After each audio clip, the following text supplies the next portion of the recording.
नमस्कार, आप देख रहे हैं हिम स्टार। आपका बहुत बहुत स्वागत है। हिम स्टार हिमाचल प्रदेश का आपका अपना चैनल। आइए शुरू करते हैं हिमाचल से जुड़ी कुछ मुख्य खबरें।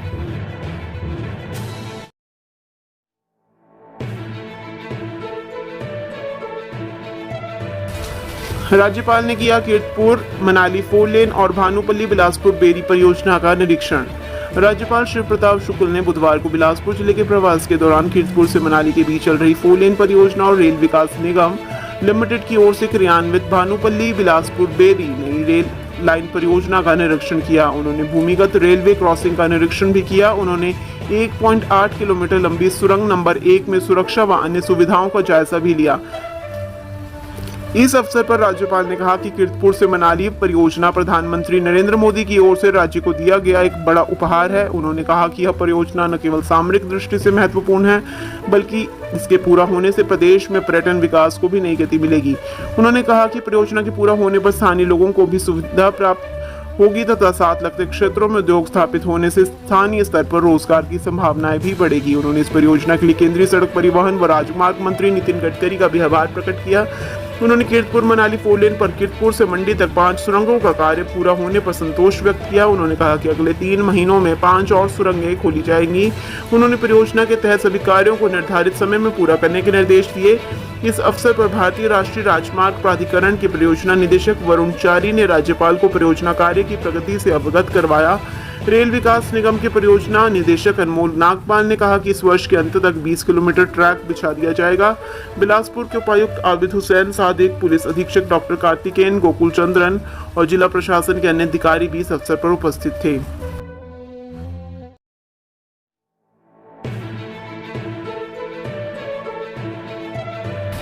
सीएम सुखविंदर सुक्खू ने केंद्रीय वित्त मंत्री से ग्रीनफील्ड और कांगड़ा हवाई अड्डे के लिए मांगी सहायता। हिमाचल प्रदेश के मुख्यमंत्री ठाकुर सुखविंदर सिंह सुक्खू ने नई दिल्ली में केंद्रीय वित्त मंत्री निर्मला सीतारमण से भेंट की। उन्होंने केंद्रीय मंत्री से बाहरी सहायता प्राप्त परियोजनाओं के अंतर्गत नए ऋणों पर सीमा लगाने के निर्णय की समीक्षा करने का आग्रह किया। उन्होंने बाहरी वित्त पोषण के लिए आर्थिक मामलों के विभाग की ओर से संस्तुत 6 प्रस्तावों के ऋण समझौतों पर हस्ताक्षर करने की प्रक्रिया में तेजी लाने के लिए हस्तक्षेप करने का आग्रह किया। मुख्यमंत्री ने 15वें वित्त आयोग की संस्तुतियों के अनुरूप जिला मंडी में ग्रीनफील्ड हवाई अड्डे के लिए 1000 करोड़ रुपए और कांगड़ा हवाई अड्डे के विस्तार के लिए 400 करोड़ रुपए देने का भी आग्रह किया। मुख्यमंत्री ने वित्त मंत्री से वर्तमान वित्त वर्ष के लिए नेशनल पेंशन स्कीम अंशदान की राशि के बराबर राज्य की अतिरिक्त कर्ज लेने की सीमा को कम करने के निर्णय की समीक्षा करने का आग्रह किया। उन्होंने सामरिक महत्व की भानुपल्ली बिलासपुर लेह रेल परियोजना को 100% केंद्रीय वित्त पोषित परियोजना घोषित करने या बेरी तक विस्तार के दृष्टिगत राजस्व साझा करने की प्रणाली की संभावना तलाशने के लिए भी आग्रह किया। बैठक में मुख्य संसदीय सचिव सुंदर सिंह ठाकुर, मुख्य सचिव प्रबोध सक्सेना और मुख्यमंत्री के प्रधान सचिव भरत खेड़ा भी उपस्थित थे।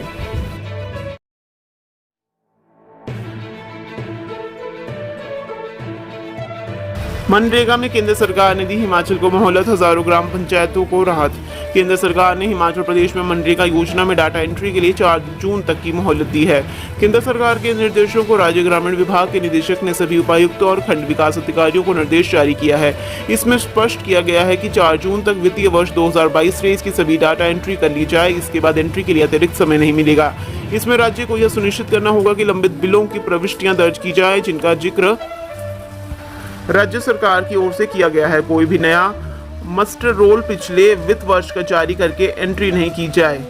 नया एफटीओ जारी नहीं होगा, न ही नई मांग की एंट्री की जाएगी। यह निर्देश राज्य ग्रामीण विकास विभाग के निदेशक ऋग्वेद ठाकुर ने जारी किए हैं। इन निर्देशों को उपायुक्त खंड विकास अधिकारियों के अलावा परियोजना निदेशक मनरेगा और परियोजना निदेशक डीआरडीए को भी जारी किया गया है। यह उल्लेखनीय है कि 31 मार्च 2023 को खत्म हुए वित्तीय वर्ष 2022-23 की मनरेगा कार्य की नई प्रविष्टियां दर्ज नहीं हो पाई हैं। इससे विभिन्न कार्य का भुगतान रुक गया है। ऐसी स्थिति में राज्य सरकार की ओर से केंद्र से अनुरोध किया गया था कि ऑनलाइन डाटा एंट्री के लिए अतिरिक्त अवधि दी जाए। इसके चलते केंद्र सरकार ने मोहलत दी है। इससे राज्य की हजारों पंचायतों को राहत मिलेगी।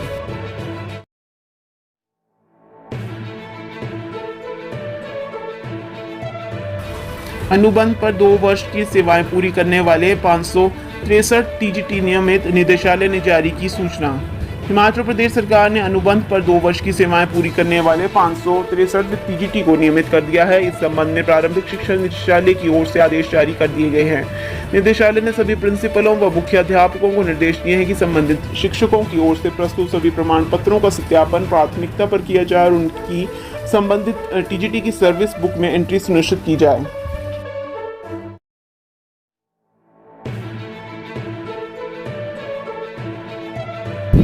मंत्री के आश्वासन पर डॉक्टरों ने पेन डाउन हड़ताल की अवधि को आधा किया, मरीजों को राहत।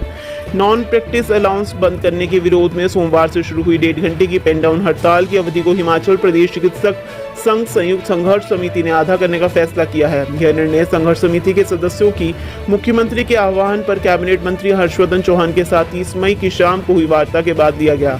इस संबंध में हिमाचल प्रदेश चिकित्सक संघ संयुक्त संघर्ष समिति की बुधवार सुबह एक बैठक आयोजित की गई। बैठक में सर्वसम्मति से पेन डाउन हड़ताल की अवधि को आधा करने का निर्णय लिया। मंत्री ने संघर्ष समिति को आश्वासन दिया है कि उनकी वार्ता मुख्यमंत्री से 3 जून को ही की जाएगी। समिति आगामी रणनीति वार्ता के बाद बनाएगी। बैठक में प्रदेश के सभी चिकित्सक वर्ग की मांगों को रखा।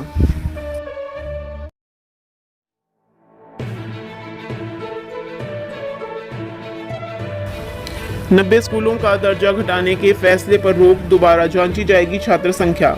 हिमाचल प्रदेश में 27 मई को जारी की गई 90 स्कूलों का दर्जा घटाने की अधिसूचना पर रोक लगा दी गई है। प्रदेश सरकार ने 90 माध्यमिक, उच्च और वरिष्ठ माध्यमिक स्कूलों में पंजीकृत विद्यार्थियों की संख्या दोबारा जांचने का फैसला लिया है। 31 मार्च और 15 अप्रैल 2023 तक हुए दाखिलों के आधार पर बीते दिनों स्कूलों का दर्जा घटाने का फैसला लेने वाली सुकून सरकार ने बैकफुट पर आते हुए अब 29 मई तक हुए दाखिलों के आधार पर स्कूलों को दर्जा घटाने और बढ़ाने का फैसला लिया है। शिमला, सोलन और चंबा जिले में अभिभावकों के विरोध के बाद जागे उच्च शिक्षा निदेशालय ने इस बाबत मंगलवार को नई अधिसूचना जारी कर यथास्थिति बनाए रखने को कहा है। संबंधित स्कूलों के प्रिंसिपलों को अगले आदेश तक स्टाफ रिलीव न करने के निर्देश भी दिए हैं। भाजपा राज्य में 1 अप्रैल 2022 के बाद अपग्रेडेड हुए 20 माध्यमिक, 34 उच्च और 36 वरिष्ठ माध्यमिक स्कूलों का दर्जा घटाने की अधिसूचना पर प्रदेश सरकार ने दोबारा विचार करने का फैसला लिया है।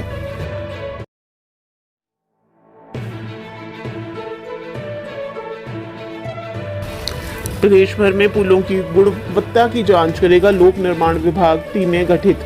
हिमाचल प्रदेश में वाहन योग्य पुलों की जांच की जाएगी। चंबा और हमीरपुर में पुलों के गिरने के बाद लोक निर्माण विभाग ने पुलों की जांच करने का फैसला लिया है।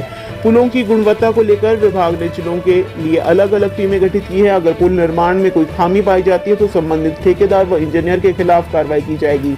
वहीं चंबा और हमीरपुर में पुल गिरने की जांच रिपोर्ट भी सरकार को सौंप दी गई है। इन पुलों के गिरने में तकनीकी खामियां उजागर हुई है। शटरिंग हटाते वक्त एक पुल का हिस्सा नीचे गिर गया था।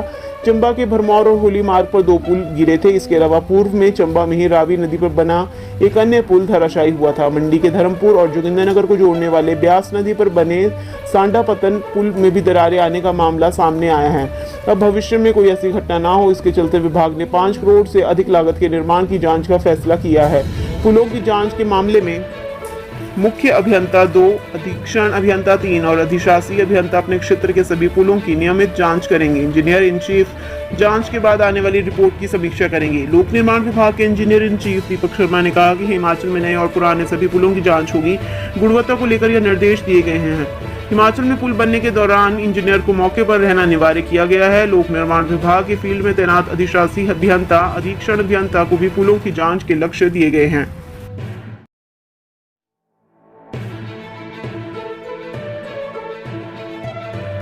हिमाचल में ओपीएस बहाली के लिए सर्विस कमेटी की बैठक बुलाने की तैयारियां। राज्य बिजली बोर्ड में पुरानी पेंशन को बहाल करने के लिए सर्विस कमेटी की बैठक बुलाने की तैयारियां शुरू हो गई हैं। मंगलवार को ऊर्जा विभाग ने प्रधान सचिव वित्त को पत्र भेजकर बैठक आयोजित करने के लिए समय मांगा है। मुख्यमंत्री सुखविंदर सिंह सुक्खू के निर्देशों के बाद बिजली बोर्ड में पुरानी पेंशन को बहाल करने की प्रक्रिया तेज हो गई है।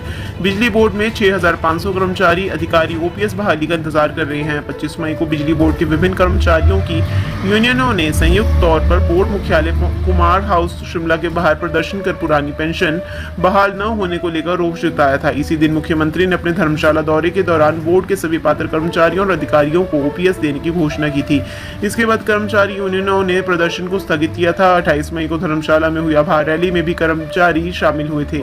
ऊर्जा सचिव राजीव शर्मा के शिमला में नहीं होने के चलते सोमवार को वित्त विभाग को प्रस्ताव नहीं भेजा जा सका। मंगलवार को सचिवालय पहुंचते ही ऊर्जा सचिव ने ओपीएस बहाली के प्रस्ताव को मंजूरी देने के लिए सर्विस कमेटी की बैठक आयोजित करने का प्रधान सचिव वित्त मनीष गर्ग को पत्र भेजा। प्रधान सचिव वित्त की ओर से सर्विस कमेटी की बैठक की तारीख तय की जाएगी। इस बैठक में बिजली बोर्ड में पुरानी पेंशन बहाली को मंजूरी देकर इसकी अधिसूचना जारी की जाएगी।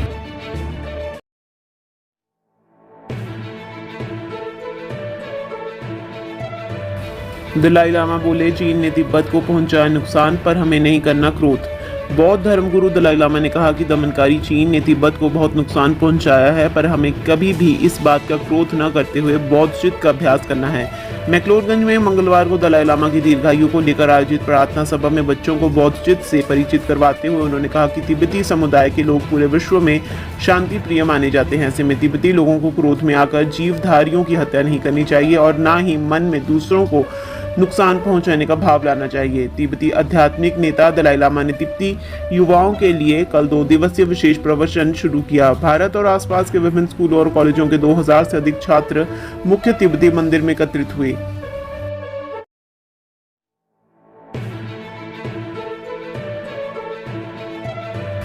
डीएलएड के लिए इस बार कम आए 8000 आवेदन। 2 वर्षीय diploma in elementary education course के लिए इस बार पिछले साल की अपेक्षा करीब 8000 आवेदन कम आए हैं।